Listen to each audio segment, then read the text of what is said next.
The phone's harsh ring cut through the darkness like a knife, dragging Marcus from a dreamless sleep. 3:17 a.m. No good news ever came at this hour. His heart pounded as he recognized the hospital's number, the same one that had called 3 years ago when his daughter had broken her arm climbing the oak tree in the backyard. But Lily was asleep down the hall. So who? Hello? His voice was rough with sleep and sudden fear. Mr. Reynolds? This is Mercy General. It's about Vanessa. There's been an accident. If you're finding yourself drawn into Marcus's story already, please consider hitting that like button and subscribing to support more storytelling that explores the complex bonds between families, even after they've been broken. Now, let's return to that life-changing phone call. The nurse's words hit Marcus like physical blows. Massive internal bleeding. Emergency surgery. Critical condition. And then the words that made his world tilt on its axis: she has a rare blood type. Our supplies are dangerously low. You're on her emergency contact list, and our records show you're a match.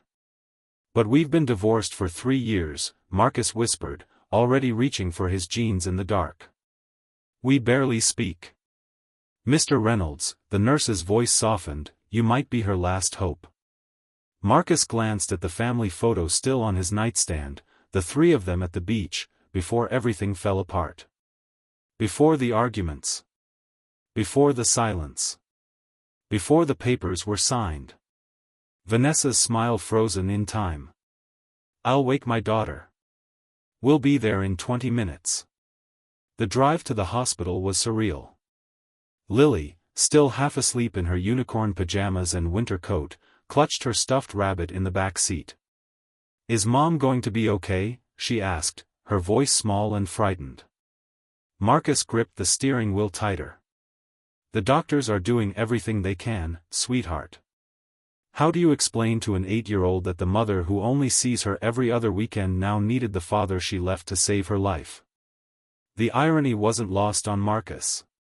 3 years of awkward handoffs in parking lots, terse text messages about schedule changes, and now this. The emergency room was a blur of forms and questions. A young doctor with tired eyes explained the situation with clinical precision. Car accident. Internal bleeding. Surgery already underway. Blood type AB negative, rare and currently in short supply. She listed you as her emergency contact, the doctor said, studying Marcus carefully. And as a potential donor. We've been divorced. I understand, the doctor interrupted gently. But our records show you're a match. Without additional blood, her chances decrease significantly. Marcus nodded, rolling up his sleeve. Some bonds, it seemed, couldn't be dissolved by legal documents. While the phlebotomist prepared the needle, Marcus found himself in the strange position of praying for the woman who had walked away from their marriage. The woman who had once been his entire world. Lily sat beside him, her small hand in his. Dad, remember when Mom taught me to swim, and she said being brave doesn't mean you're not scared? Marcus smiled despite himself. I remember. I think you're being brave now, Lily whispered. The hours crawled by. Marcus paced the waiting room, memories flooding back unbidden. Their first date. Their wedding day. The night Lily was born, when Vanessa had squeezed his hand so hard he thought his fingers would break. The night she told him she wasn't happy anymore, that she needed to find herself. The empty space in the closet where her clothes had once hung. Dawn was breaking when the surgeon finally appeared, pulling down his mask. She's stabilized. Your donation made a critical difference. Relief washed over Marcus, unexpected in its intensity. Can we see her? Lily asked, clutching her rabbit tighter. She's in recovery. Family only for now, the surgeon said automatically, then hesitated when he noticed their matching last names on the forms. I understand the situation is complicated. Marcus nodded. We'll wait.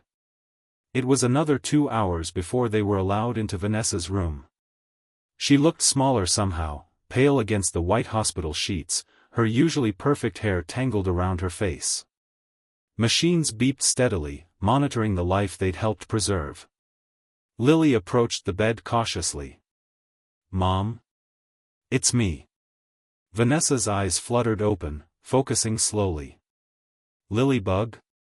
Her voice was barely a whisper.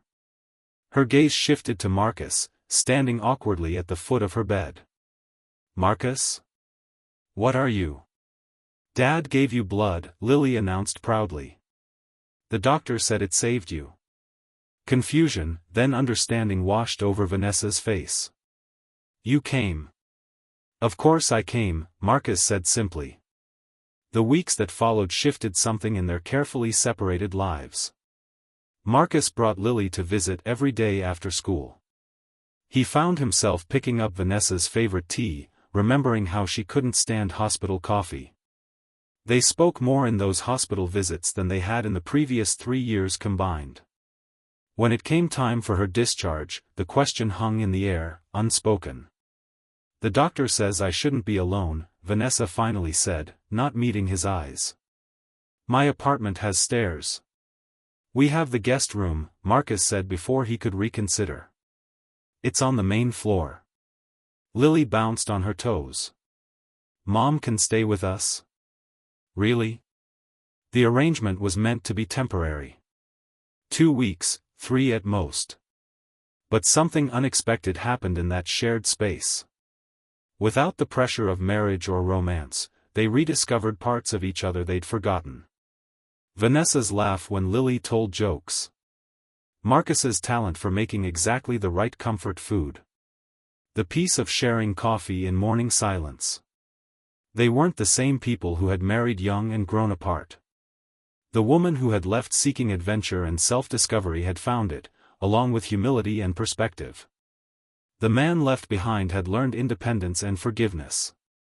One evening, as they sat on the porch watching Lily chase fireflies in the yard, Vanessa finally asked the question that had haunted her recovery. "Why did you do it? After everything between us, why did you come that night?"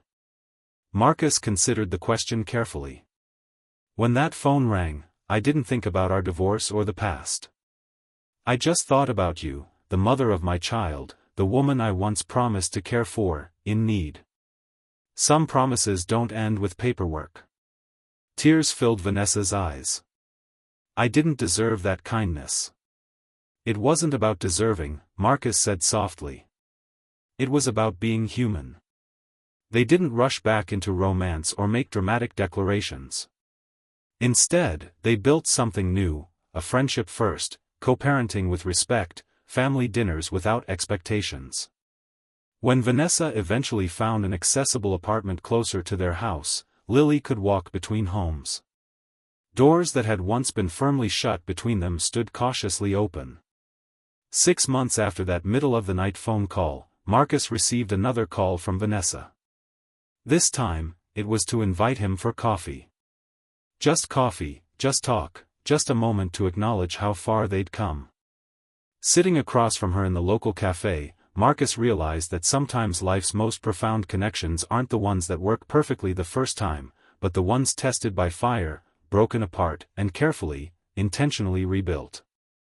"I never thanked you properly," Vanessa said, her fingers wrapped around her mug.